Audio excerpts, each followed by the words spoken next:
Meeting to order. We're going to start with the real estate, facilities, and land management meeting. Get approval minutes for the February 14th, 2017 that we had out there emailed. I didn't see any issues with that. I get a motion to approve. So moved. All in favor? Aye. All right, move on to the discussion items. Mr. Root, can you give us an update on the lease agreement for the Oakway Intermediate School? Yes, Mr. Chair, I think it was early February, came out of this committee on to full council at the end of February. Council directed me to give a bullet point memorandum of sorts to the Fair Oak Youth Center of the lease terms along with the access agreement. The access agreement, though, went back and forth a couple of times, never got signed. The lease, however, I got a response back last week, Wednesday, with some objections to certain terms or some different terms. Those we're going to discuss during executive session Tuesday. Okay. You think we could have a final lease if approved from that to be voted on Tuesday? I don't think we'll have one, no, not this Tuesday, but I think we could do it the next council meeting. Okay. All right. Did anybody want to give any, do y'all want to give any updates on anything going on, Tony? You're good. You're welcome to if you want to. You'll have to move up to the, you're welcome to. I don't want to put you on the spot, but you can give a little update on what y'all got going on. Yeah. Can I comment on our proposals on the lease a little bit too, or is that, You're welcome to. okay?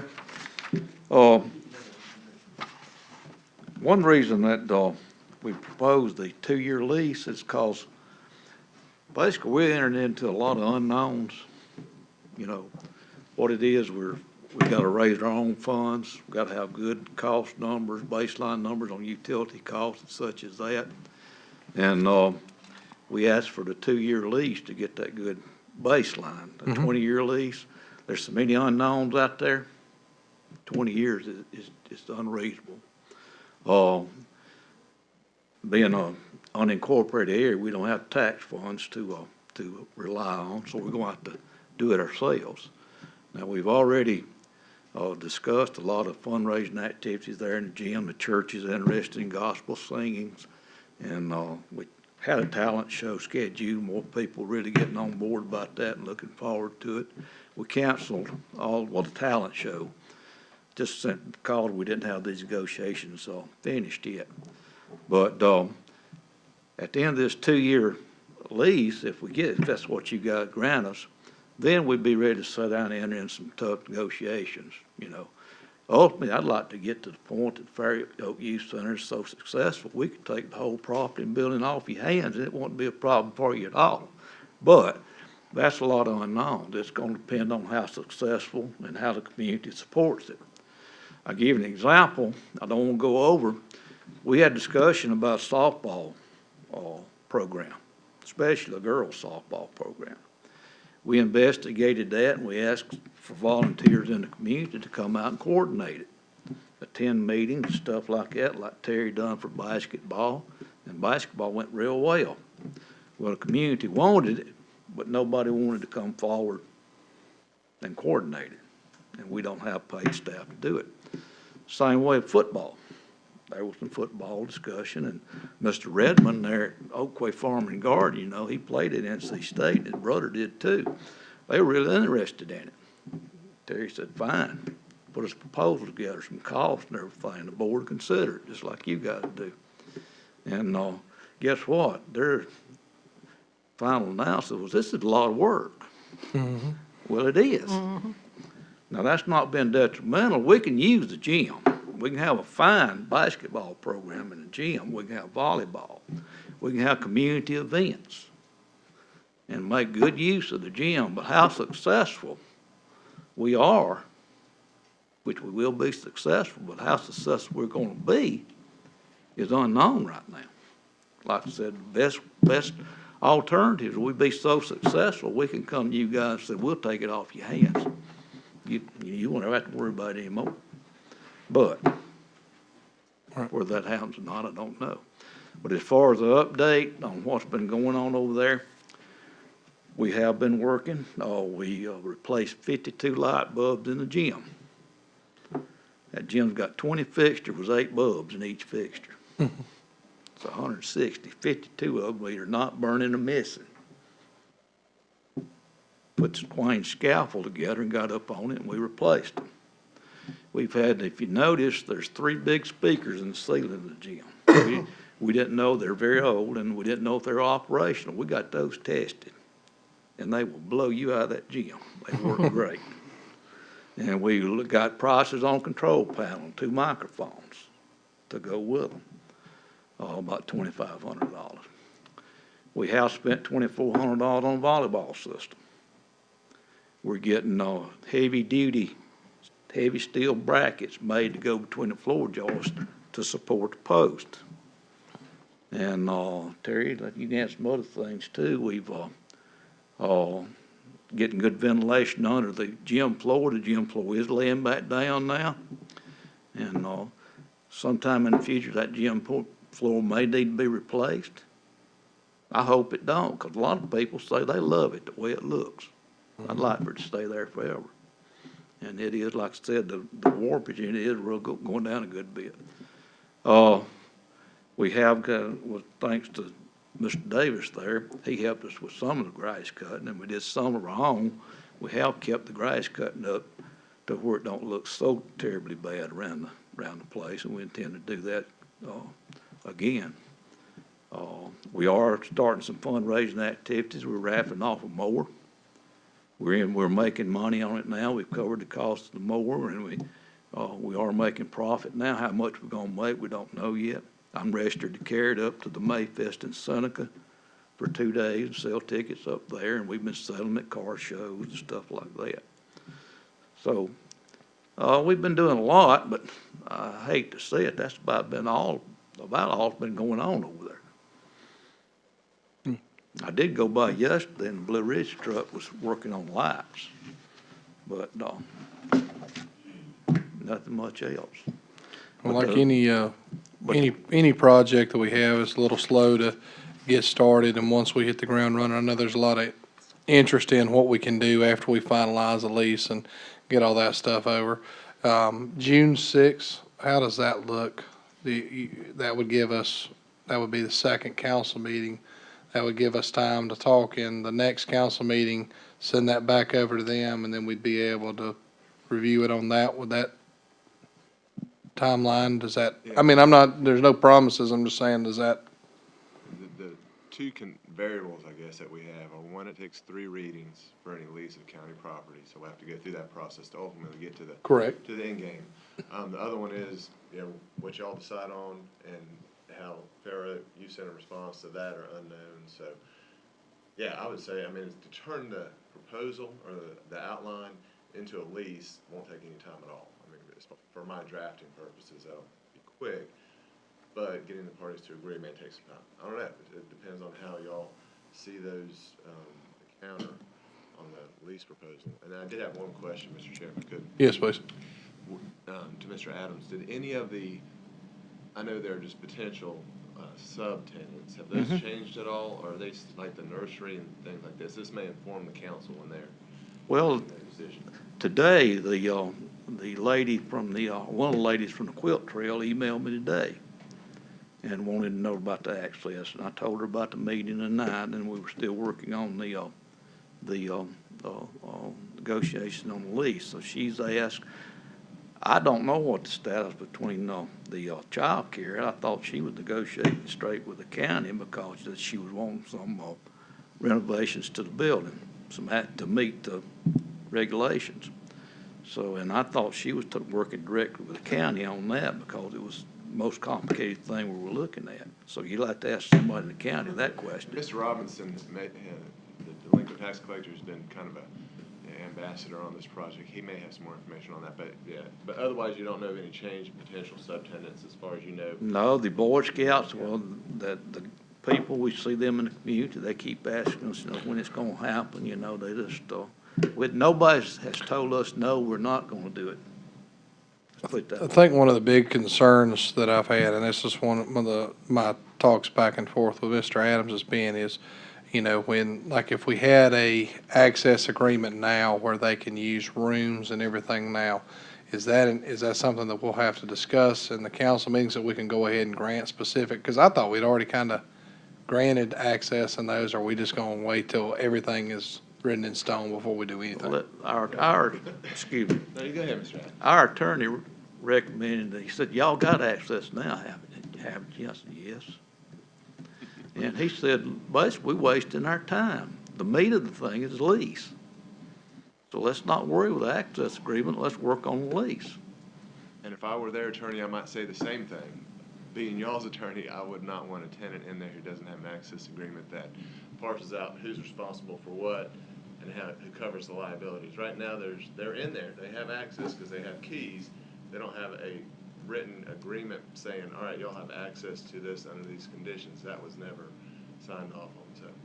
And the access, If we go right to lease. So we gave you keys to a house, just take care of got it. two, Terry and myself. Now, the access agreement too, the language in the access agreement on the liabilities issues and several issues was more stringent than the proposal you had on the bullet points, you know. There was one, I'd have to get it out of my files here, but that access agreement had one clause in it that was even more restrictive than the lease. But anyway, that's what our attorney said, so we're wasting our time with that. And I like the fact that you would agree with it, if they were So- involved. All right, so And we'll one thing- we'll try to see what we can do to Yeah. move along on everything from there, and then get that back so we can start the readings and everything from there, so. Well, one thing, our proposal, after I read it several times over, it's not that much different from what, all we're trying to do is eliminate anything that could wipe us out during the first 2 years. I mean, we don't have a whole lot of funds right now. We hope to generate a lot more funds. But if something major come along, you know, a major air conditioning unit failure with a gym, which is not very likely, 10 years old, we don't want anything to come up that's gonna doom us. And just so we know, going into Tuesday, from a legal standpoint, as far as the proposal to counter back from Fair Oak Youth Center, there was nothing that was objectionable to it. It's really just gonna be a matter for council to Correct. dollars and cents and how they feel going forward with it. Right, It's not that much difference, really. Okay. thank you.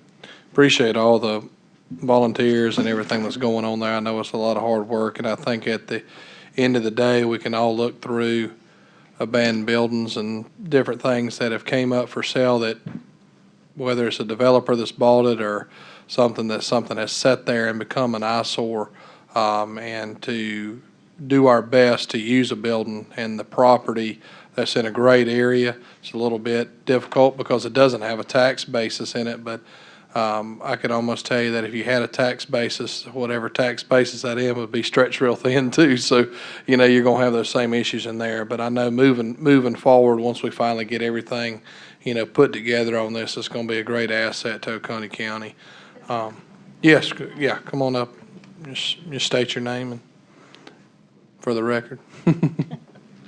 Okay, I'm Terry Swain, and I'm also on the board. We want to hurry up and sublease this so we can start, first of all, having people use the gym and aware that the facility is now open.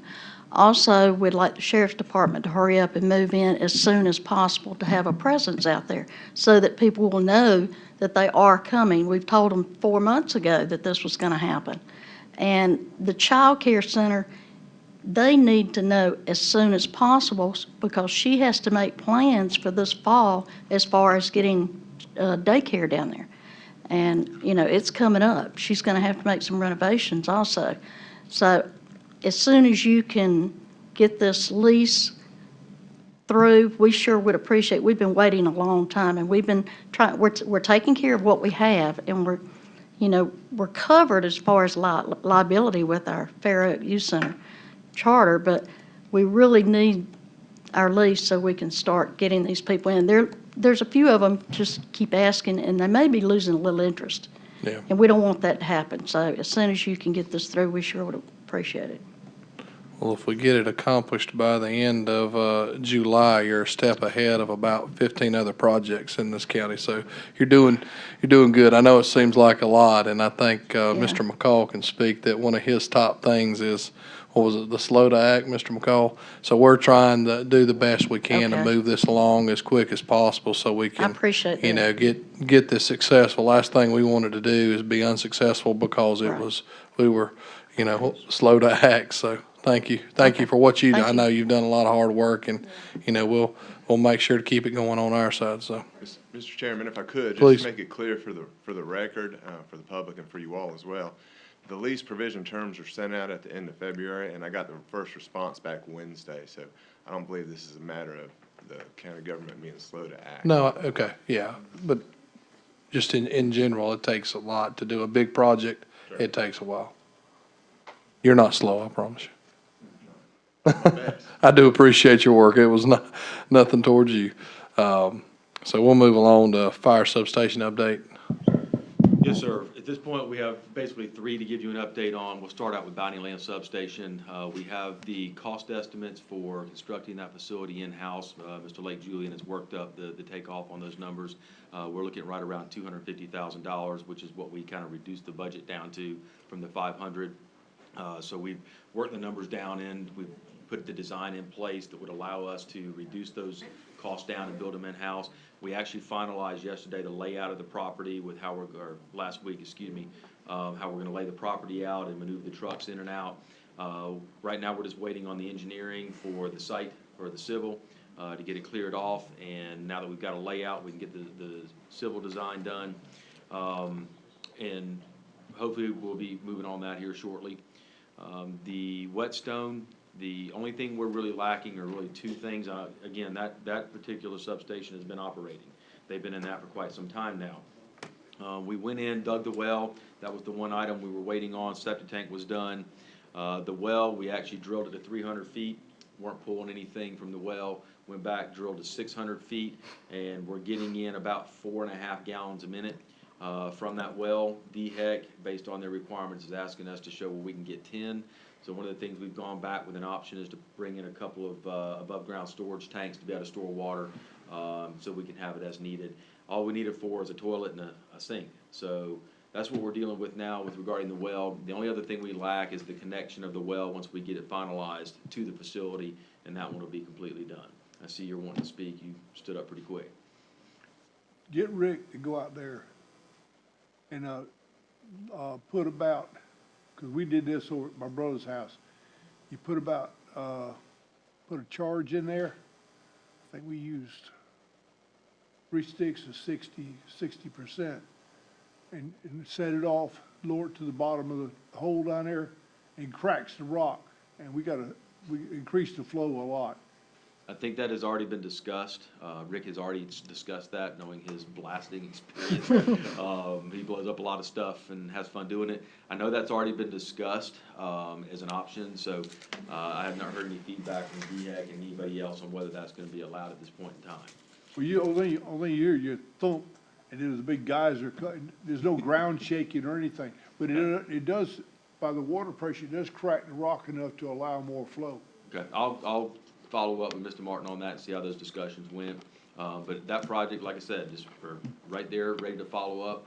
If DHEC will allow us to do the storage tanks or of course, blast the rock as you suggested, then we should be fine. And then we just gotta get it connected to the building, and that building's completely done.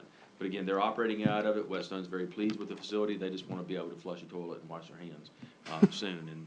And, Mr. King, Chief King, went up to their meeting last night to, address those and answer any questions and talk about that process, to try and help keep them informed. And, the discussion went very well, and communication is ongoing regarding that facility.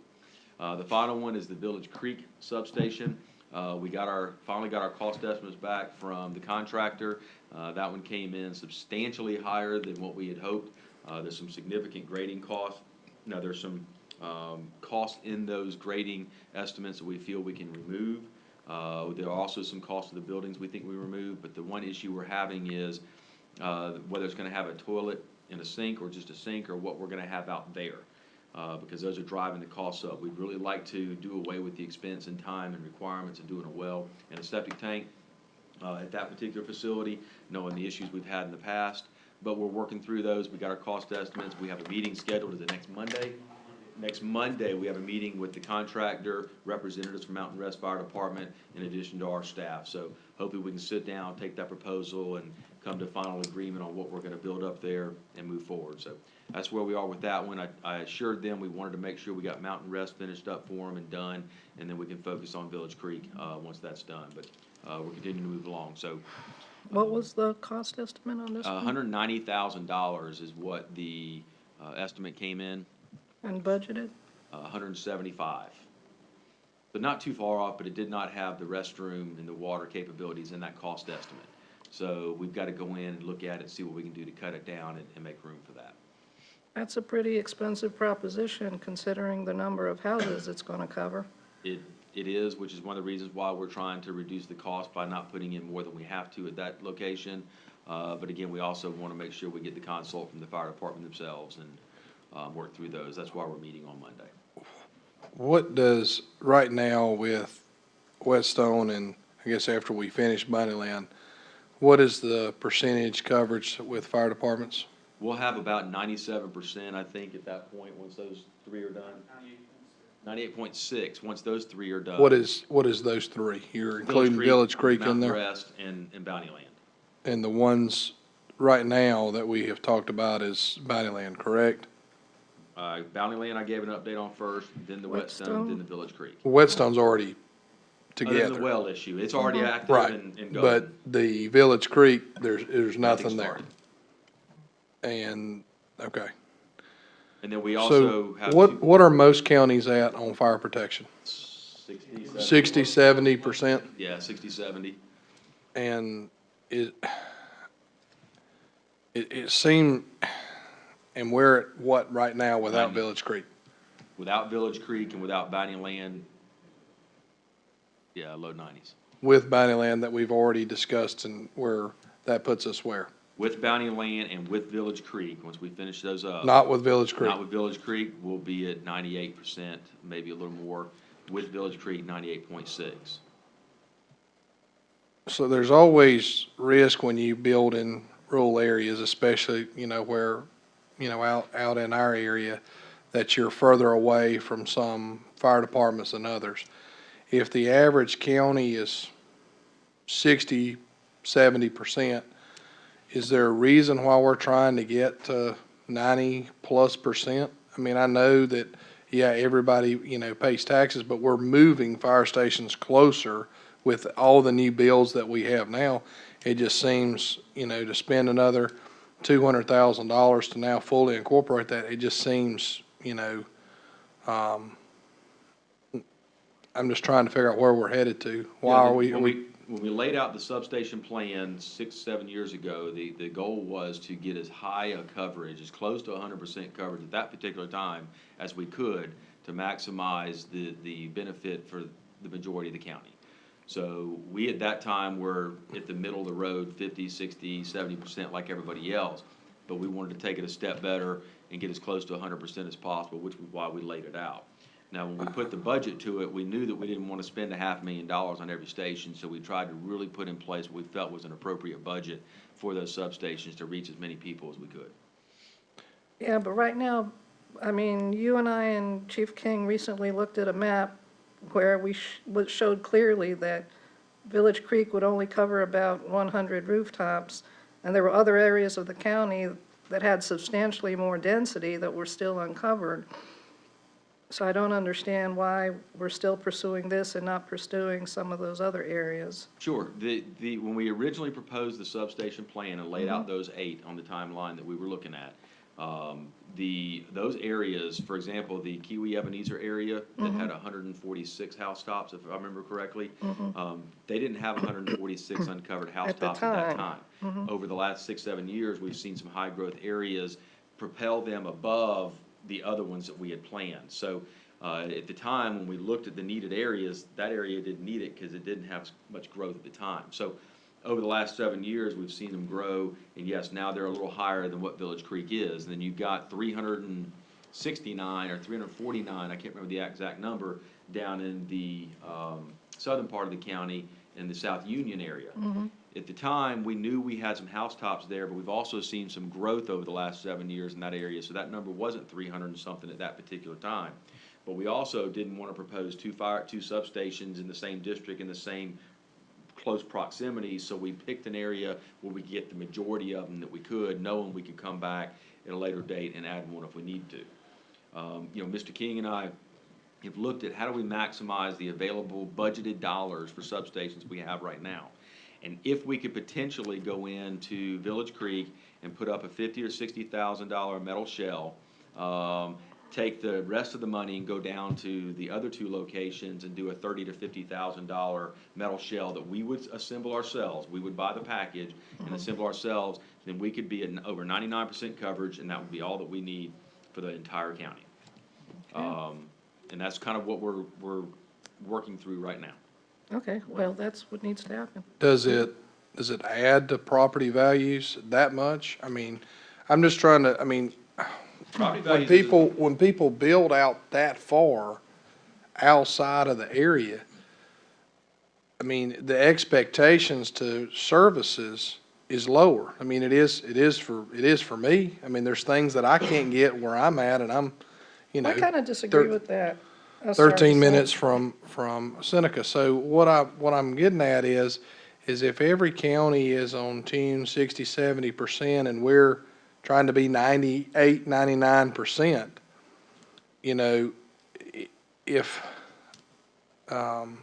just looking at other counties in that perspective, what are we trying to accomplish? It seems like we're gonna spend an awful lot of money. I mean, if you look at our budget, what we spend with, safety, including fire, is a substantial amount of money. It's another fire truck to maintain, it's another volunteer station to maintain, and if we're moving to where we're having paid volunteers, it's more paid volunteers, or paid staff, they wouldn't be a volunteer if we're paying them, in those areas. So. I agree when people move out into the rural areas, they move out there for particular reasons, but life safety should not be sacrificed as a result. Property values shouldn't be sacrificed. And the way we looked at it at the time was they're taxpayers just like everybody else, and they pay the same millage as everybody else, and they should not be ignored. If we're making an improvement to our emergency services to provide better fire protection to our county, then we have to consider those rural areas as part of the county and consider them in the plan for that improvement. And that was the thought process we had back then. Yes, we could have just put them around the densely populated areas and then ignored those people in the rural part of the counties.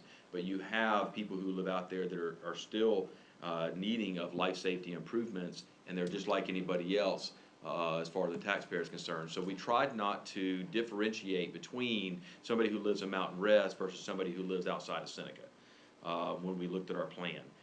Then your fire chiefs also, those discussions took place with each one of those chiefs in those rural districts about the needs there too. And of course, they were pushing for their community to be part of that improvement plan. So that's the thought process we had back then, to try and improve. If we're going to improve, then we're going to improve countywide. Right, and I'm not trying to ignore them either. It's just from a, monetary and, budgeting standpoint. I mean, you can, absolutely spend so much money. It's just the cost just, run across each other, and it's like trying to get, you're trying to do something that a lot of other counties don't do. So I'm just trying to understand, if that's the enhancement of this county is the fire. Anywhere you move, you have wonderful fire protection. We have an amazing fire system. I mean, there's no doubt in that, and I'm not in any way, I'm just talking from a standpoint of, next, it's a lot to be 30% higher than a lot of other counties in fire protection. And that's something to say if, even where we're at is something to say a lot about the high percentage. I'm just, Can I get a word in? please, yeah. Thank you. No, I'm just giving you, I think we have an obligation to treat people equally, irregardless of where they live, because that argument that just because you moved out into a certain area, you don't deserve something, just doesn't hold water for me. Sorry. that wasn't what I said. I said that wasn't what I said. Well, but that's the implication. I mean, that's what I took away from what you said. And I get tired of hearing stuff like that. So I think we have an obligation especially when it comes to fire and emergency services, we have an obligation to treat people equally. Anything else? All right, I'm gonna move on to the farm center operations. Regarding that, we have third reading coming up, is that right? Second. Second reading coming up on the actual lease agreement for the property. Mr. Root can update you on that, and then I obviously can update you on the encroachment permit process. Mr. Chair, if I may, the second reading is on for a week from today. The tweaks that we got back from the farm center and we discussed, and I received guidance on how to respond to those. I've revised the lease again, revised that revision, and have sent it back to the attorney for the farm center, and it's with them now. And I received an email that he's going to be meeting soon with his clients to go over those revisions that we discussed. So that's where it stands. Okay. We're still following through with the encroachment into the property for the one existing driveway. As I had updated you before, we have the C-Fund Committee who graciously approved a sum of money to go towards that improvement and the road work that would be necessary. We have the engineers sitting on steady and ready to go to start designing that, to be able to submit back to DOT. We have still not heard back from DOT with regards to whether they're going to accept our updated traffic analysis. When we looked at two, if you recall, we went back, modified the traffic analysis, spoke with Ms. Gates-Bragg, who generated that traffic impact study. We submitted it back to DOT to see if we could get approval based on that update to do one driveway. We still have not heard back from that. So as soon as we hear back from them, and I've got Kyle Reed, Rick Martin, and Scott Carroll that have been assigned to keep driving that, keep making contact, and try and get that done soon. So as soon as we can get that approval for one drive, we'll start the engineering based on their guidelines and hopefully get it done as quickly as we can. Again, we're just still sitting on wait until we can hear back from DOT on the one drive. That's where we are. Okay. Anything to add on that? No. Any other business to discuss? Got a motion to adjourn?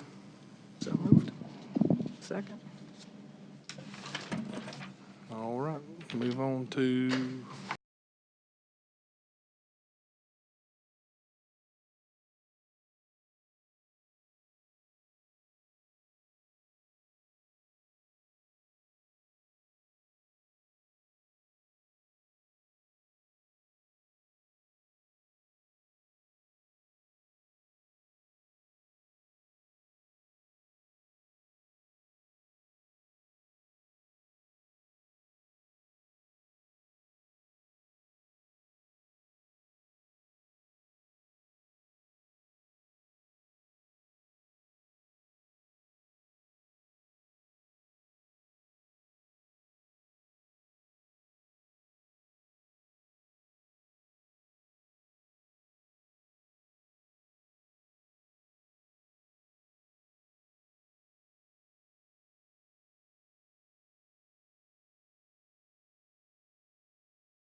The Budget, Finance, and Administration Committee.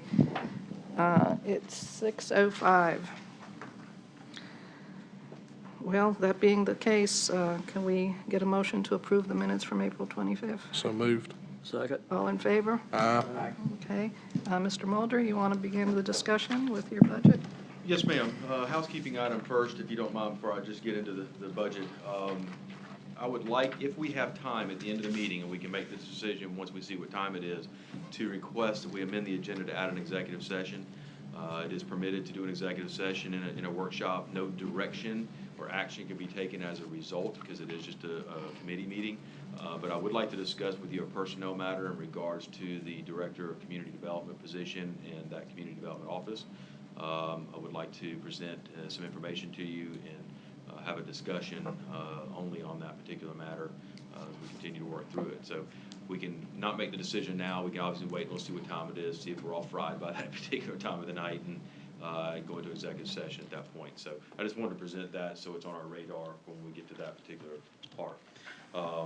What I've given you this evening is two items. One is the line-by-line workbook, if you will, of the budget proposed for fiscal year 2018. And the second item is a copy of a PowerPoint presentation for you guys to be able to look through. I don't have a formal, official, presentation of the budget at this point in time, or even if we even need to do one officially unveiling, if you will, because it's been thoroughly talked about, and we've got obviously the copies here. So based on council's direction and discussion at the previous workshops and council meetings, I made the adjustments that you had requested. And if you recall, I had presented that transition form, if you will, the summary of changes. At the last meeting, I took the directive with regard to the $265,000 for volunteer station staff support and plugged that number into the final document. So it is reflected in the official budget. So everything that council has presented and requested and asked and directed me to do is in this document. The PowerPoint, again, is a summary of how that played out. Let's go directly to like about the 4th or 5th page back. You'll see the general fund heading. And you'll see that we have a total recommended fiscal year 2018 expense budget of $44,397,501. That is the request for the general fund. Capital vehicle equipment request is in the next page. We had a total of $936,000 requested into the general fund for equipment and vehicles replacement. So that was the 44 was the request. If you go back and actually look at the revenues and expenditures as presented in the budget, you will see that we are proposing a total budget of $44,397,501 with a equivalent amount of revenue that will support those expenses. No tax increase, obviously, based on council's direction, have been proposed into this budget document.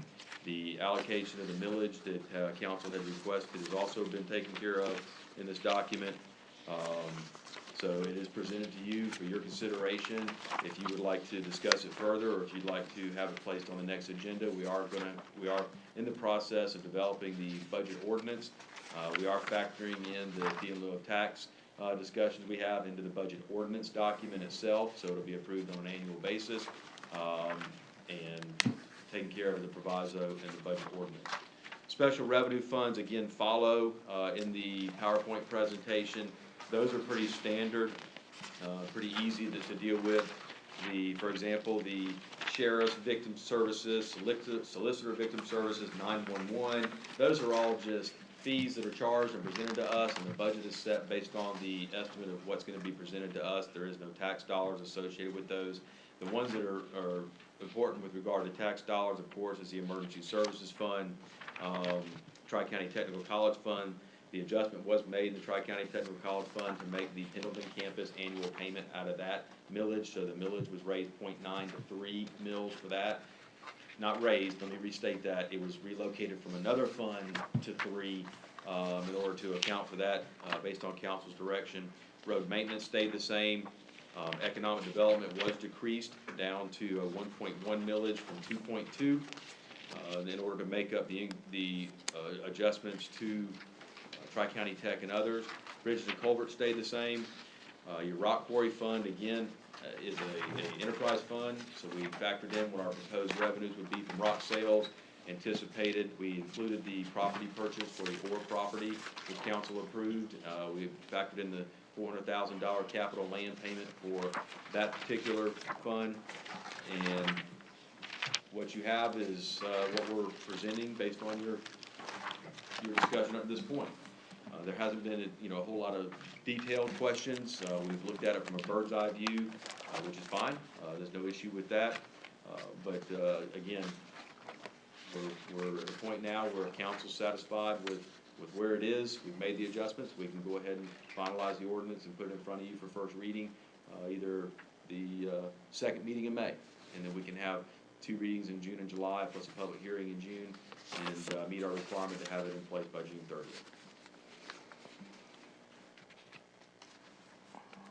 I have a question about the additional monies for the retirement plan. Now we're hearing that the state's going to contribute 1% of the 2% increase we were supposed to. So are we going to adjust that one more time, or how is that going to work? Until I have a final, authority and they have made a final decision and I see the money coming in, I would feel more comfortable leaving the Leaving it? 300,000 in there. If in fact they do supplement that in some manner to help us, because we know what that is for sure, then we can go in and make an amendment at that particular time if we know by June 30th, or even after the budget's approved, we can always amend the budget to adjust those numbers and put them somewhere else. Okay, because that was one thing that was unclear to me, how that was going to take place. So, I've heard as far as take place from the state, yeah, how were they going to contribute that 1%? Does that mean we only have to pay 1% in and they're going to, or is it the money going to come from them to us and back out? that's right. I don't think that's been defined Okay. completely at this point. I've heard options. I've heard some of the legislative representatives want to pay it directly to the retirement fund on our behalf. I've heard others that say they want to send it to us in some form or fashion, and then others have said they want to add it to the local government fund as a means to start working that back up and put the money in there that would be distributed through the local government fund that would pay us back for that retirement. So that's why I'm saying I That's haven't not received a clear. definitive authority tell me this is exactly how we're gonna do it and this is how much you're gonna get. So until we know that, I would prefer to leave the expense in there and then we can make an adjustment as we get those funds. Because Okay. they don't pass their budget until later in the year as well, so we don't know exactly how that's gonna work. Okay, that's fine. That was one question I had. I also brought with me the document that you sent to me on the actuals. Yes, ma'am? I just had a couple of questions about some of the numbers. I wasn't quite sure how to interpret those. Did you bring that with you? I did. Okay, because I've got an extra one. Mr. Root, do you need one?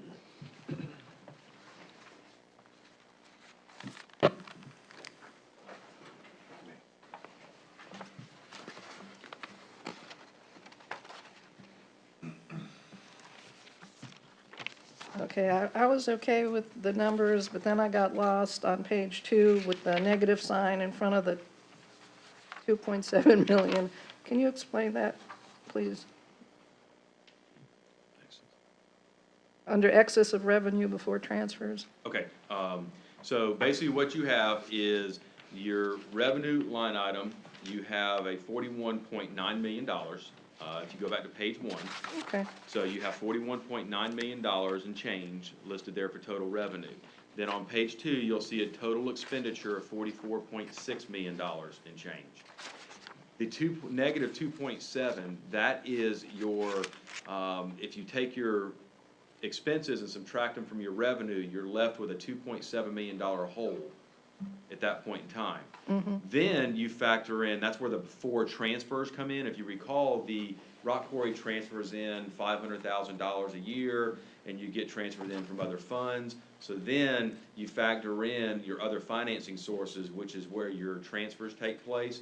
So under local revenue, under other financing sources, you see 625,000 there. 500 of that is coming from the rock quarry. Okay? So this is just a summary of those line items. Then you see other financing sources. In that $3.4 million, that's where the transfer from the debt service millage came in, and we accounted for that revenue when we moved millage from the debt service over to the general fund. So then you factor that into your budget amount, and then you factor the total on down, and you see a zero budgeted amount. So that's what that excess of revenue before transfers means. How much revenue do you have left over from expenses before you factor in your other financing sources? Well, obviously, you're gonna have a negative left over in your budget because you budgeted revenue from other sources in your other financing sources.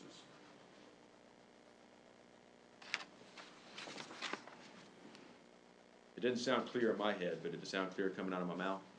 Yeah, I think I understand it better now. I wasn't quite sure, when I was looking at it myself, I wasn't quite sure if I could explain that. So at the end of the day, we still have to have expenditures for the month of June and whatever other encumbrances that we have. So again, what was your estimate of what might be left over? The original one I sent you that we had to correct had an estimate of $2.5 million left over, but Yeah, we found a that little was bit of a wrong. typo error, so we sent it back to you a few minutes later the next day. What we're still estimating is right around $500,000, give or take $100,000 is what we feel where we're gonna end up from a surplus for this year. Okay. If you can see, our revenues are hitting it to about 96% already for the percent used, so we've only got really 2 months worth of revenue to add to that. You've got still a quarter worth of local government fund that needs to come in from the state. You also have 2 months worth of car taxes that are still gonna be coming in. You've got other local revenues. You'll have a workers' comp rebate come back to you. You'll have the P-card rebate come back to you at the end of the year. So you have a number of other revenues. So we feel very comfortable, based on where we are right now, that our revenues will exceed our budgeted amount. Now, if you go back and look at your expenses, right now, we're at about 36.8 million, which is 82% of what we budgeted, which is below what the 84% should be for that point in the year. So 10 divided by 12, we should be at 83.3% for the year in our expenses. Now, that 82 is below the projection. It also includes all the one-time expenses. So if you have a $500,000 expense one time in the year, that's already been done, so that's at 100%, even though it's gonna look like we're at only 80, a portion of the year. So that factors in all the one-time expenses that we have to pay. So all we have now is just basic operational expenses for the next 2 months. We've already gone in, finance has already looked for overages and looked for amounts that we feel that are not gonna be spent based on trends, and absorb those back into the budget and won't allow those to be spent. One of the big items is fuel, because we always project a high per gallon cost when we estimate what our fuel costs are gonna be every year, just in case there's a pipeline break and, something, and the prices go sky high. So we always monitor that very closely, and after about January, we go in, do an assessment, and start taking that money out of their budget so that it can't be used for other purposes. So we've already started doing that, so we feel very comfortable that based on our current situation, we'll come in under budget on our expenses and over budget on our revenue, and give us about $500,000 worth of surplus, net positive surplus. Okay. Could be a little more, could be a little less, until we get to the end of the year.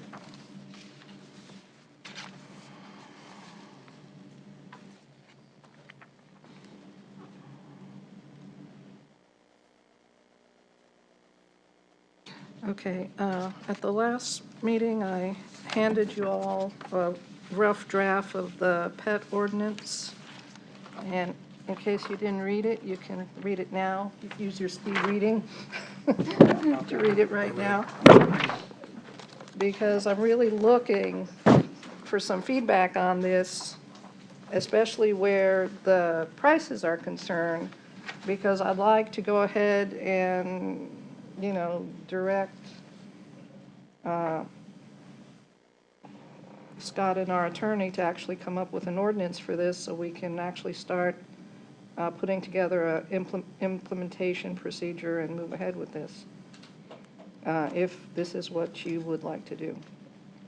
Would this be, Madam Chair, sorry, would this be enforced by the existing animal control officers that we have? Pet licensure? Yeah. Yeah, yeah, that was part of the plan. Right. And with the licensure will come microchipping, which will make their job a lot easy. Every time they pick up an animal, they can just scan it. Then they'll know fairly quickly whether that particular pet owner is abiding by this ordinance or not. So I think it's a good program. Most places have something like this in place. And I think we need it to offset the incredible amount of money we spend on spay and neuter. No, I agree. I think, what do we have, 3? We have 3 animal control officers now? 6? Okay. And That's assigned to the shelter and animal control. I mean, there's pretty much 6 employees assigned to animal services. 3 generally stay at the shelter and 3 generally respond to calls for service. And there would be, I guess, I don't know if this will be an attorney question or not, there would be a compliance period for people to bring their pets under compliance for that. I Yes, saw, there that's what I would was, need to be in there, and Yeah. I think there's a provision in there. I can't say that I've mastered that ordinance at this point, but yes, we need to have a compliance grace period. that's what you had on. Is that, you talking about the, It was in here somewhere. Anyway, we did discuss that. Right. We did want, because that's the biggest issue that we'll have is not moving forward. The biggest issue that you'll have is bringing everybody under the compliance. I think easily you'll have the majority that will come across on there, which is a, good thing. Madam Chair? yes, Obviously, I think a PR campaign would have to immediately follow this particular ordinance or in conjunction with its approval to get it out there, to make people aware, and then in addition to that, a grace period and a compliance transition period in order to bring people into compliance. That would have to, I think, a process where if an animal is picked up and is claimed, I think before it's released, a registration would have to be put in place at that particular time without penalty, I would hope. We just want to make sure we get people into compliance. So I think that that's an important feature. Mr. Root obviously hadn't had a chance to take a shot at No, that's crafting all based right. on this. But I think that based on that direction, we can certainly, if those are concerns, put those in there and build a program around it. Okay, because that's kind of what I was reading on when you had in there, like, I guess 30 days or whatever. It's kind of the same way when you purchase a vehicle, but my thing was trying to figure out is, when we start this, it's obviously going to be a little bit overwhelming to the veterinarians, which is, and bringing everybody under this. Are we looking, you think like a 6-month compliance period, 8 months compliance period, what you we were going think? to go for 6 months compliance. Okay. Yeah, and we actually picked up the phone and called veterinarians, talked to them about it first. We wanted their support, especially since we want a microchip. We wanted to make sure we weren't taking away something that was a big moneymaker for them, and the reality is that it's not. So they did not object to the microchipping provision. So we spent a lot of time talking to people about this. Perfect. So the only thing I think to add, I just didn't see that in there, is, I guess, a compliance period. When we start the ordinance would be 6 months, is that?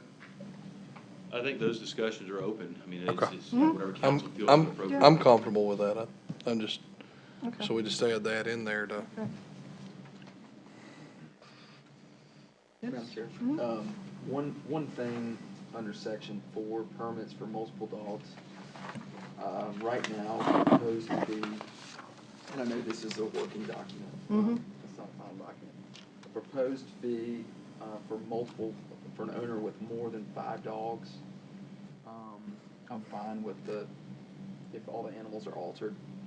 But the one where if they're unaltered, if any one of them are, I think we still need to maintain the $40 fee per unaltered animal. Because otherwise, we're almost incentivizing somebody to have a bunch of dogs that are unaltered, and pay a flat fee of $150. That's my one concern on this draft of it. Okay, so And say that again? So, under section 4, I just had a note here, I put needs to be $40 a dog for the unaltered dogs, regardless of how many dogs you have. 'Cause It's obviously when you have more than one unaltered dog in a pack, you're going to have more unaltered dogs. yeah, so we need to disincentivize people Okay. letting a bunch of dogs breed at will without an idea of what to do with them. But I think this is a great start. And one thing I'm glad you mentioned, with our first attorney's draft of this ordinance, we probably want to send it around to the veterinarian offices and say, what do you think about this? Okay. And any of the other folks who, even the kennels, and take their opinions into consideration as well. But I think it's great, and I think it's sorely needed in Oconee County to help defray some of the costs, in the animal control portion of the budget, especially. All right, well, then we'll pursue this. Appreciate your work on this. No Madam Chair. problem. The other thing is we were wanting to tackle dogs first before we add cats into the picture and make sure we have a smooth transition with dogs first. But the goal is to have cats included. Well, I think the dogs is easier to pin the owner. Sometimes pinning a cat to a owner unless it lives inside can be extremely difficult. Yeah, barn cats and stray So, cats and alley yeah, cats. yeah. So, good. Okay, more papers. We recently received, what did I do with that? Mr. Mulder had recently sent us an email with a proposal from I saw it. Alta. Yes. Do we want to discuss this? Or do we not want to discuss this? No, I think Madam Chair, if I may, so Walhalla that's currently using, City of Walhalla is currently using them, so I think, from my understanding, I haven't heard any negative things. Have they just started, or can you speak to that a little bit? Sure, or- I can give you a little background. Alta we requested a proposal from them because they were the approved by the committee and councils on-call consultants list that we do. And so Alta is our planning consultant on call. We haven't ever used them before for anything, so I immediately went to our on-call list, got a quote from them. By no means am I saying this is the only quote and this is the only direction to go. I just, based on council's request, is what kind of a dollar figure are we looking at to do what you had requested regarding traffic and safety along the corridor. We removed all of the other planning devices regarding rustic elegance and land development regs and concentrated purely on traffic design and what we can do to amend our code to, provide better traffic flow and control and safety in that area. They wanted to do some other, charrettes and community meetings, and I told them we're gonna skip all that. We know what we want. We're gonna skip that part, and we're gonna go straight to you giving us some numbers in some I guess, proposed and sample regs of how we can amend our ordinance to implement those. They understood, went straight to it. That dropped the price down significantly from where we would have ended up. So again, I was just trying to give you information based on a request you had, what we'll be looking at. I've already reached out to Clemson as well. City of Clemson, that was also discussed by the committee, would the City of Clemson want to partner on it? So I touched base with them. I talked with their planning director. He thought we were, doing very smart to be looking at this now. They weren't interested in partnering with us on it in any way. They're wrestling with their own allocators over there. So he said they'd be more than happy, though, to participate, offer advice, or be part of the process in any way to help, because we obviously impact each other. You know, we're right across the bridge from each other, so we obviously impact each other. So he wants to, you know, he thought it was smart for us to be continuing down this road. But they weren't willing to kind of participate, if you will, as a partner in the study. You know, we have not received any feedback from Clemson University. You know, we're winding down the school year with them. They won't have any available students until more than likely in the fall. We can reach out at that point, see who their students are, see if anybody would be willing to take this on as a project. I know that was discussed at a previous meeting as well, but I have no answer from you there, because everybody's just looking forward to getting out for the summer. So again, I've just presented for you for information, for your discussions, and that's kind of, I guess, the history of why we're here. Any comments on this? Yeah, I mean, I was pleased with what came across. I mean, I think the faster we act, the more ahead we're gonna be, because we're already gonna be behind, and I think it came in on, what, 40, yeah. 42.5. So, you know. I don't have a frame of reference for that figure, so is that, To do when we were talking about doing a lot of it in-house, we were talking about needing 50 or below, so I think it falls right in line with what we projected. Now, just to give you an idea, if you wanted to do a full-scale, full architectural review and everything, you're probably looking at probably $300,000, maybe okay. $250. So in the long, in the complete process. So as a point of reference, that's not a bad figure compared to what it could cost if we did it all. okay. And there's, realistically, no strings attached to that as well, which is a nice thing too. Kind of get an opinion. So, And they're going to help, they can help word the regs and all that? Yes, ma'am. They'll give Okay. us draft language with regard to the regs of certain amendments we can put in place or adjustments we can make. So they'll have draft language for us. Obviously, we will want our attorney to be, review that as well, since it will be a legal document in the ordinance. So we'll want them to review the language too. But yes, it'll include draft language. All right, well, give that some thought further. That's all. where would that money come from for that? Right now, there's no budget amount for it. Okay. It's not factored into these numbers I presented you. Typically, I keep a contingency for just these type of things. Now, this would, since we reduced mine down to 100,000, I think is what it is again this year, that'd take half of it in one swoop. So for the rest of the year, we wouldn't have as much for these kind of things that come up. So that's kind of one of the reasons why we put it there, is for these things that come up, the council say, you know what, it's not budgeted, can we do it? Yeah, I'll take it out of contingency. So right now, you'd have to find some room in the budget, and place it in there if something you want to go forward with. I'm sorry, Mr. Good. I think before we jump into this, we still need to talk with one of those Clemson professors that specialize in this, that teach those people how to do it. And, at one of our meetings, with Mr. Blackwell, there was a representative from Clemson there. We need to corner him on the side and ask him who specializes in that, and get that professor's name and knock on his door. Yeah, we're familiar with them. We've actually used interns from the Masters in Planning and Urban Development program. We've had 2 interns come through, so we're very familiar with those contacts. Now, Josh had a personal relationship with them and had a better contact than Greg does, but we were familiar with who it is and who we need to speak with. The issue is they don't have any students right now. They're all getting out for the summer. So until they have a pool of students that they can choose from and assign these things to, we'd have to wait until the fall, which is fine. I mean, we can wait till then if that's what council chooses to do. Once they get their students back into the master's program, they can assign it and help with the project if they so choose to. So, but yeah, it's an option. Don't they have summer school? I was going to say that. I was going to say the same thing. If you're in a graduate program, you're not going to take the summer off. I did. You did? I I did still not. finished in 2 years. I did, and a lot of students do. Because a lot of them are working, right? So a lot of master's students are full-time employees too. I was. And so you take the break off during the summer and still focus on your job and then pick back up in the fall. Because most of those are 2-year programs, and they're designed for 4 semesters.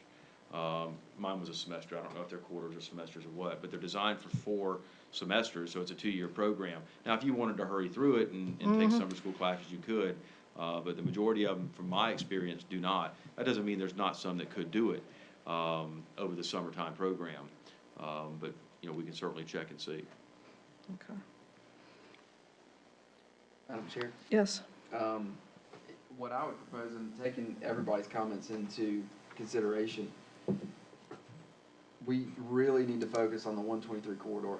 And time is really of the essence with planning there, or else we're going to get overrun. And an ounce of prevention here, I think, really is worth well more than a pound of cure. So I'm all for getting as much free help as we can from Clemson University as they may be willing to help us. But we are behind the 8 ball as it is. And I think we need to move forward with something at least for the 123 corridor. And then maybe folks at Clemson who may be looking for a master's project or Seminole project or whatever they call those things could help us with the other corridors. But 123 is about to develop very quickly. And if we keep waiting to get something done on the cheap, we're gonna be landlocked. And I can guarantee you DOT is not gonna plan for it. They're not you see that intersection there across from Harts Cove. That is an incredibly dangerous intersection. And if you add a bunch more cars coming in and out of there and up and down 123 every day, it's gonna become more dangerous. And I'm just very concerned that it's gonna grow and we're gonna be left wishing we would have done something a few years from now. And that's what I'm concerned about. And I know 40,000, 42.5 is a lot of money. But if we don't have some planning on that corridor, we're gonna get overrun. And I'm concerned about that. So I would make a motion to approve this or to amend the budget as may be necessary. I don't know, but we've got to do something soon. Madam Chair? I admit, several years down the road, that's gonna happen. They're not gonna instantly put students down there tomorrow, and that happened. We got time. And the 42.5 or the figure, that's one employee. That's one that we're supposed to be letting go. And so that's another money to me that, I just don't think that we need to throw away if we got the possibility of having somebody else to do it for nothing. Mr. Hart, I don't think we have the luxury of waiting any longer. Once the Casta development starts going vertical, we're gonna have that traffic in and out there. And They are, but if they start tomorrow, we're not gonna have the traffic tomorrow, or we're not gonna have the students there. They're gonna have time to get those, the structures built for them to live in. Sure. So I'm talking about, we're talking about 6 months, 3 to 6 months anyway. Mr. Mulder, do you have any idea on how long, if we started today, how long would we have a working draft of a ordinance to adopt? I think it was estimated about 4 months that we could potentially get something in front of council for consideration, for review. So anywhere from 3 to 5 months, let's say. And would a ordinance we adopt, say, 5-6 months from now, would that be binding upon present development? Not present. Anything that would have received an approval already, and really anything that had submitted an application or a plan for an application would be vested under the Vested Property Rights Act. So you would lose the ability to enforce it on them. So anything that right now, like Casto, project entry would be vested because you've already approved an incentive document for them. That would, I think the courts would uphold that as a vested right to develop it based on their plan. So anything that would have submitted an application or came in and presented a proposal for an application would be vested and you couldn't enforce it on them. My understanding legally. So that's like 9 months to almost a year out by the time, even if we did it today? Yeah, if we started today, you're looking at, let's say, 3 to 4 months to have a working document for council to review. I mean, obviously, you don't want me to just throw it in front of you. You're gonna wanna have time to review it and make sure you're happy with it, after Mr. Root has a chance to review it. So, you know, you're talking a month and a half for approvals, plus, you know, the public hearing. Planning Commission's gonna have to evaluate it, so that's gonna take some time. So, yeah, by the time we get it done, you're 9 to 12 months out from having something in place. And the ability to do this in-house, you'd have, I guess I have one zoning person, one planning. that's what I was person. saying. I used to have 3.5 to 4, now I have one. Right. currently. So, you know, the ability to It do it doesn't in-house, exist. we lost that. There's no way I can put that on you. So from a standpoint on, not necessarily does it have to be this company, but I guess if you pay a company, the liability is a lot smaller than having an actual employee do it, because once this is done, it's done. Is that, like if through a consultant, through a consultant person, we keep them for this period of time and then And then they're done. they're done? Yep. Once they finish their scope of services and we're accepted it and payment's done, the relationship is over until the next one.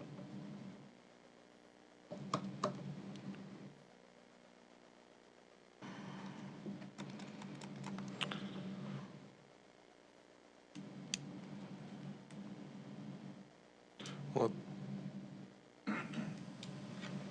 just trying to think through it. I mean, what You I'm don't have seeing to is we're still, Decide this minute, we can Yeah. decide tomorrow, after you've thought through it.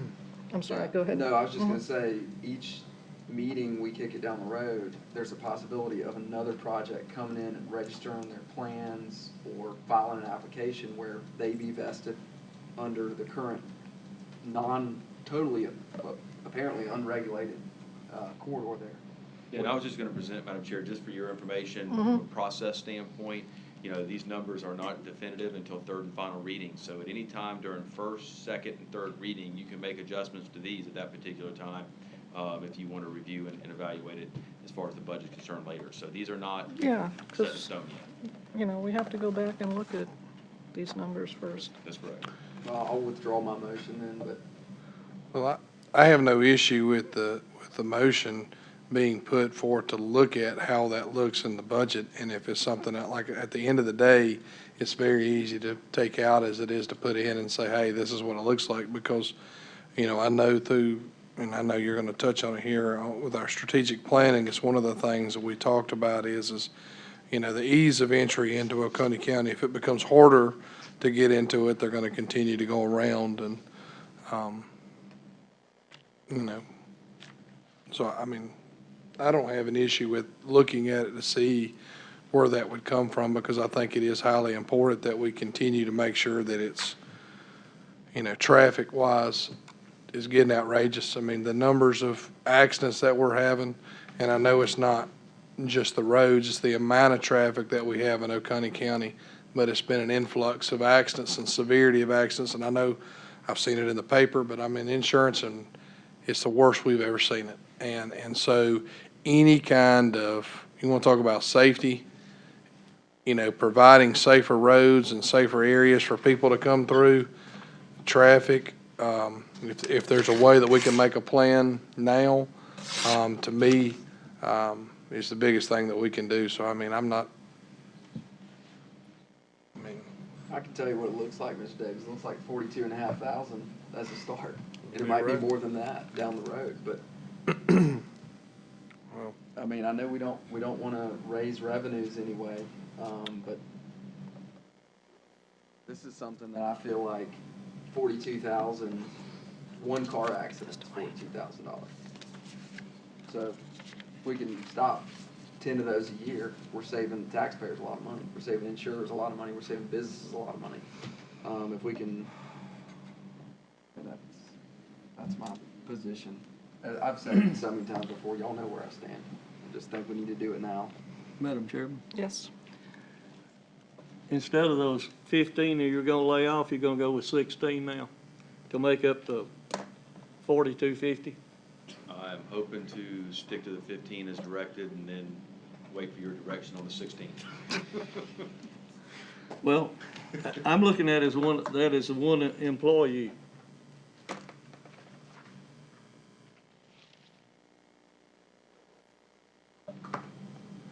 I'm looking, Madam Chair, if I remember correctly, in my summary, we had a final total of about $396,000 left over. We added the 265 and made some other adjustments. And that, of course, brought that final surplus down. I think that there was some additional money left over. There was like 190,000 It was, left over? actually, yeah, when it was 180? all said and done, it was less than that. I think there was like 40-something thousand dollars left in the budget as a surplus that we plugged into the budget to put it at a zero, net balance. So Liddell's actually not in the office today, so I can't ask her, so that's what I'm looking through, trying to find it. I hate to point that out because it may be a cushion we need for something else, but that, obviously, if there is some money there, if this is what's, important to council, we can obviously use that, but I'm still trying to find that. That was on the last summary that you gave us just the other day. When we were looking at what our balance was before we added the firemen, it was 300 and something.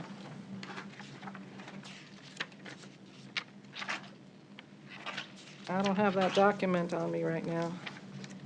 Yeah, I've got it right here, I'll obviously, I'll show you. Yeah, I've got that one right here, and then you'll see at the bottom where I wrote 265 for the volunteer support, and that would have left roughly $50,000. And I think there was some other adjustments, and we ended up with like a $40,000 or $50,000 final net surplus after everything that I instructed her to put into my contingency account in order to use for things like this when they came up during the year with that additional money. But I think she came back and said, no, I'm gonna put it here, it's a better place for it. And I'm sorry, but I can't remember where that was, and I know all I gotta do is see it, and I'll know it. I thought it was other financing uses. And then non-departmental. Oh, it's in non-capital equipment in non-departmental. There's $110,764 there, and in that is that additional surplus. So under non-departmental in your detailed line item budget, which is on page 44, she placed it under non-capital equipment, $110,764. So I think that there is some money in there that can be freed up without having to generate a 16th person if council chose to. Okay, well, I'll have to go back and look at all those numbers again. I think you'll see the future really quick if you chose to do something like this and enact it. You'll have a lot of people pushing to get their stuff in really quick, which would show you what we're gonna be faced with really, really quick in that area. I just don't want it to be, and every single one of us sitting up here can name 5 places and 5 ways that you dodge a certain area because of traffic issues, and which can be detrimental to Oconee County when you have a traffic nightmare. And I know, Clemson is a perfect example. They're struggling and trying to figure out how to do it. When you got to turn in every 3 inches, you got to turn in and turn out. So it's absolutely, that's, keeping Oconee County looking as it is the goal of something like this. And that's this isn't an ongoing cost, it's a one-time cost, and I agree with you, Mr. Hart, talking about saving positions. There's a lot of different ways to not lose positions, but when you're doing something on this side of things for, the future, and needing to do it as quickly as possible, should have been done 3 or 4 years ago. I think moving forward, this is, a great method of doing it that is a one-time cost instead of ongoing cost associated with a lot of projects. That's, to me, why I'm in favor of spending it, because you know what it is. And it can and will create, because if you don't do anything, it's just, you know, gonna be what it is now, and you can drive up and look at the black marks on 123 right now, and, it's only gonna get worse. But it is a, Madam Chair? We still have time to look this over and think about it, don't we? We do. Okay, well, that's where I'm at with it. Okay, I'm not ready to that's jump fine. over. All right, so. yeah, and that let's- wasn't our thing. I mean, my thing is just to see what it looks like from a budgeting standpoint on how that looks. So my thing is not saying, hey, we got, you know, I think we should do it, yes. I think creating, the correct traffic pattern through 123, is great. So, you don't wanna push them down 123, they're gonna come down 24. They're gonna find a way around it, and then, you know, more and more people are coming in here, and if our, we're successful on the economic, area that, you know, we've, which I feel that we will, it's gonna add another, you know, 1,000 cars a day coming across here. Mr. Moulton, would you please give me the professor's name down there that looks into this, that specializes in traffic? And I'll make it a point when we meet next time, I will have had a conversation with him. Okay. Yeah, I'll, our contact is actually the Director of Planning, the Masters in Planning Program, is who we actually contact to try and get interns and discuss things with. So I'll be glad to get that name and contact information for you, and, you know, we can have a conversation together, or if you want to call them individually, it's up to you. Well- Either way. I'll use you to get us in the door and then, I don't mind being used at all. All right, That's why you pay me good money. okay, let's revisit this topic in a week or so. Okay, anything else we need to talk about? Yes, Madam Chair. I just gave Mr. Root another magazine, and seeing how South Carolina don't want to act on the distracted driving, and the NTSB is going back to policy. They're asking whether you got a policy in place. The Army and the government, all the government vehicles got stickers on the dashboard. No hands use of any device while in operation of this vehicle by order of command. Now, we say, well, maybe that don't apply to the county. Well, NTSB and the federal courts have already figured it out. They say, well, fine, they're going after the insurance companies now. Well, you say, well, the carrier doesn't have a policy. It's already in the courts in Louisiana. Dave, you can look it up. Let's use XYZ insurance company, for example.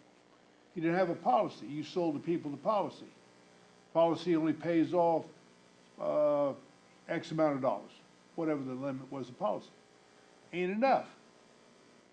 You doodling on your phone, you caused a wreck, it caused a tanker or something controlled by NTSB, which is anything that carries commodities, including UPS, whatever. They're going after the carrier. They say, well, the carrier, you underwrote a policy, you had a policy out there, whatever it was, and had enough money. The guy said, well, we only paid the limit of insurance into your BSA. He said, yeah, and you caused that tanker, the gasoline tanker, or whatever, had a big wreck. We going after you in federal court. The president's already sent there in the 2 articles that I've given Mr. Root. And so what I'm saying is that Oconee County, we would serve ourselves well, get a little sticker printed up, get them from the National Guard, sticking them on their vehicles too. Just scratch off by order of command, by the administrator. Just change the terminology. Put it on the vehicle, that way we're covered. If somebody does something stupid, runs into something, causes a UPS truck or something that's regulated commodity to have a wreck or withdraws the county into it, we're covered. We say, look, guy see the sticker on the dashboard, hopefully he can read, he sees that big old, it's blue and white sticker, what the government's using, about that big, and we're covered. We just step out the way, said, hang him if you want to, he didn't, we're clean, we got an ironclad policy in place, and we're good to go. How many thousands of dollars would it cost to put some decals in our Very vehicles? little, that's already been discussed, based on some previous conversations that Okay. you have with Mr. McCall. I've also already talked with Mr. Ernie Beck, with the Vehicle Maintenance Department about enlarging the numbers and making them more prominent in better locations, as you had suggested. So as they come in for maintenance, we've got the sticker machine, we're gonna start replacing those numbers, like you had suggested. We've already talked about a hands-free notification as well on all the vehicles. So as those come in, once the stickers get in, we can actually start replacing those as well. So, you sounded so good talking, I didn't want to interrupt you and let you know we're That's working on That's it. great, I like it, when you short circuit me, I like it. Okay, I love it. consider that one done. So then the other thing I wanna ask about is the old favorite thing, the building codes. You will give us an update on what you found out, Scott? Yeah, that's what I had mentioned. He before wants the meeting. executive session on that. That's correct. All right, it's not quite 7 o'clock, so. We'll do that. Let's go ahead and do that. 20 minutes, 15 minutes, I 20 get minutes? need a motion to amend the agenda to allow for executive session in reference to a personnel matter per discussion from our administrator, Scott Mulder, Second. for community development, And receive legal advice attendant thereto. per se. Okay, all in favor of amending the agenda? Aye. So now we need a motion to recess to executive session. So moved. Second. All in favor? Aye. Okay, well, Just so let's the do it. record's clear, for the stated purpose as amended. Right, for whatever.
Motion to reconvene.